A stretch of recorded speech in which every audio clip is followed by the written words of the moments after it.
Have you ever wondered how religious extremism and terrorism find roots in the interpretations of sacred texts?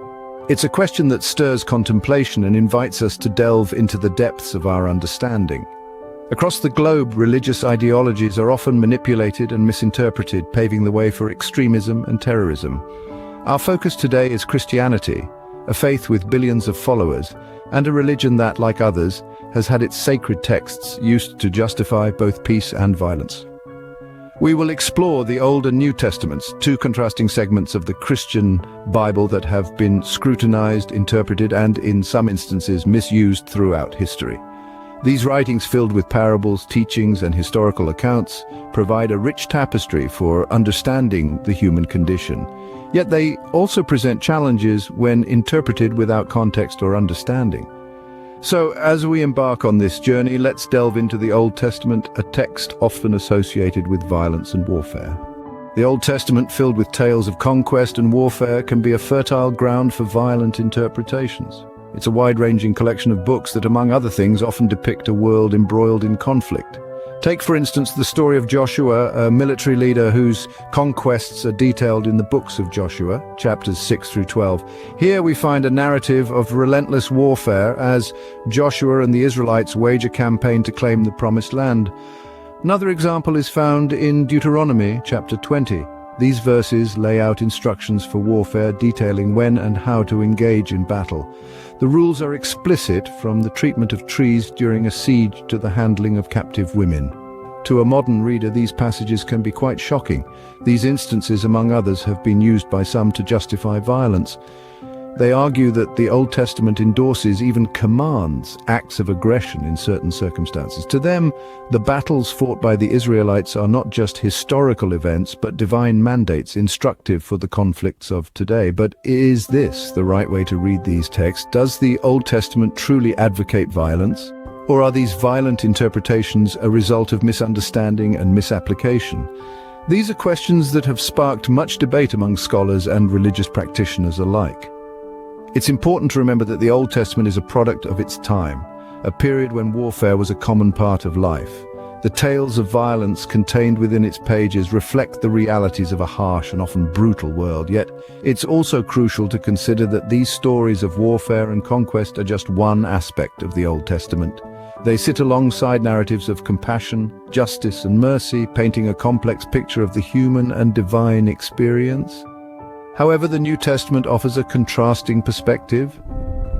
As we'll explore in our next segment, the teachings of Jesus bring a new emphasis on love, non-violence, and forgiveness, providing a counterpoint to the violence depicted in the Old Testament.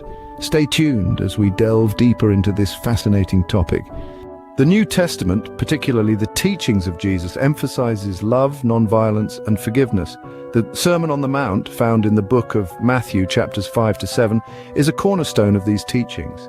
It is here that Jesus introduces the revolutionary concept of loving one's enemies and turning the other cheek. Consider Matthew 5:38 or 48. In a world familiar with the eye for an eye philosophy, Jesus presents a radical alternative. You have heard that it was said, an eye for an eye and a tooth for a tooth. But I tell you not to resist an evil person, but whoever slaps you on your right cheek, turn the other to him also. This teaching, while seemingly paradoxical, emphasizes the power of non-retaliation, of choosing love and understanding over revenge. Further, Jesus encourages his followers to extend their love beyond their immediate circles.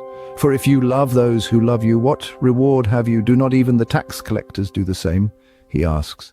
This call to universal love, to love one's enemies, is a powerful testament to the non-violent ethos of the New Testament. These teachings have been used throughout history to promote peace and non-violence. They have inspired individuals to seek reconciliation over conflict, forgiveness over revenge, and love over hatred. From the civil rights movement, led by Reverend Martin Luther King Jr., who famously said, "Hate cannot drive out hate, only love can do that," to the non-violent resistance tactics of Mahatma Gandhi, the teachings of Jesus have echoed through the ages. Yet one must also remember the power of interpretation. The same scriptures that inspire peace can also be misused to incite violence or justify harm. As we delve into this, let's remember the words of Jesus. "Blessed are the peacemakers, for they shall be called sons of God." Yet even these teachings can be twisted and misused.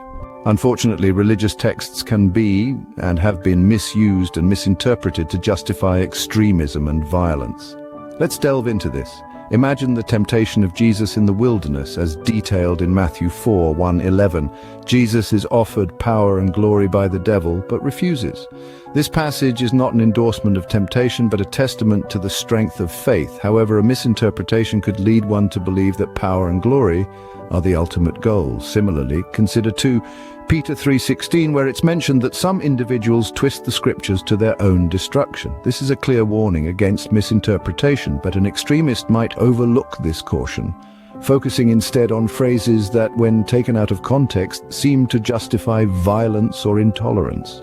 This is the danger of religious text misinterpretation, and it's not limited to Christianity. It's a widespread issue affecting many religions. This brings us to the importance of contextual understanding. Understanding the context of religious texts is crucial to prevent misinterpretation and misuse. It's a simple statement, yet it carries profound implications. Let's consider 2 passages that highlight the importance of this understanding. First, the book of Proverbs tells us, "Wisdom is the principal thing, therefore get wisdom, and with all thy getting, get understanding." This passage is an invitation to seek wisdom, yes, but it also encourages us to strive for understanding. It's not enough to merely acquire knowledge. We must also comprehend its context, its implications, and its applications. Next, we turn to Timothy, who advises, "Study to show thyself approved unto God, a workman that needeth not to be ashamed, rightly dividing the word of truth." Here, we're reminded to study diligently, to interpret thoughtfully, and to divide or discern the truth accurately. These passages call us to approach religious texts with wisdom and understanding, to see beyond the surface and to grasp the deeper meanings.